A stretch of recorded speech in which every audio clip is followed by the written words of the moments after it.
Good night again, everyone. Praise the Lord. I listened to my man here come out the word. I just want to share the testimony that I have.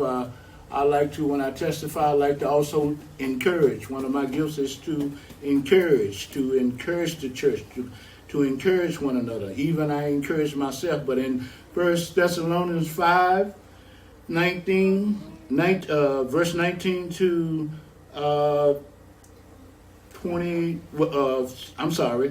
16 through 18, it says, rejoice always, pray without ceasing.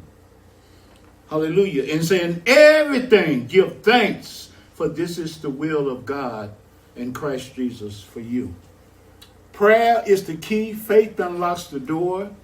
All things are walked by prayer. I thank God for the year of 2025 in my life, some of the things I've been through, ups and downs, trials and tribulations, wrestled with this here. But what God reminded me in his word, I belong to him. If you belong, you know who you are in Christ. You belong to him. That's where prayer comes in at. You know you belong to him. You let your request be made known to him. You give him thanks. Something was said to me years ago, Pastor. Son, you're going to go through a lot of things.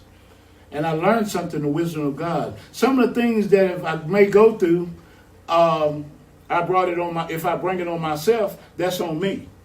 But if God allows it, God has purpose. And we need to realize when we belong to him, whatever he allows, if it's something bad, God knows how to work it for the good. I want to say to us, this is the word of God. We have to learn to work the word. We know the word, but we got to work the word. How do we work the word?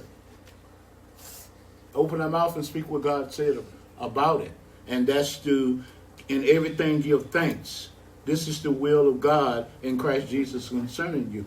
Thank you for my ups. Thank you for my downs. Thank you for the bad times. Thank you for the good times. I heard it's been said here. Thank you for the good times. And all that. Knowing that the trying of our faith produces patience. Knowing that all things work together for the good of those who love the Lord. Knowing that I'm a more than a conqueror through him that loves me. Knowing that I can do all things through Christ Jesus who gives me strength.